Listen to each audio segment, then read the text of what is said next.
కదా వా త్వాం దృష్ట్వా గిరిశ తవ భవ్యాంఘ్రియుగళం గృహీత్వా హస్తాభ్యాం శిరసి నయనే వక్షసి వః సమాశ్లిష్యాఘ్రాయ స్ఫుటజలజగంధాన్ పరిమళాన్ అలభ్యాం బ్రహ్మాద్యైర్ముదం అనుభవిష్యామి హృదయే. పర్వతఛాయోగు పరమేశ్వర, నిన్ను చూచి నీ యొక్క శుభప్రదమైన పాదద్వయమును చేతులతో పట్టి శిరమునందు కన్నులయందు వహించి వక్షమునందు హద్దుకుని అందలి వికసించిన పద్మముల యొక్క సుగంధ పరిమళములను ఆఘ్రాణించి బ్రహ్మాదులకు కూడా లభ్యము కాని ఆనందము నా హృదయందు ఎప్పుడు అనుభవించునో కదా.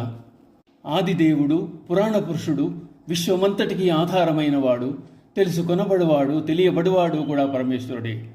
అటువంటి మహాదేవుని ఊహామాత్రంగా దర్శించిన భక్తుడు ఎంతో అనుభూతికి లోనవుతాడు.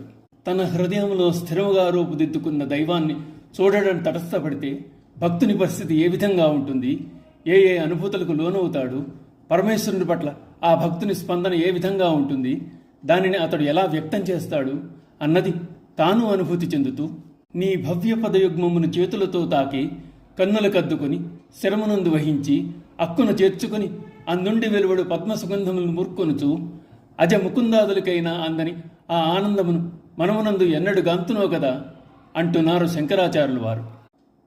ఓం నమః శివాయ.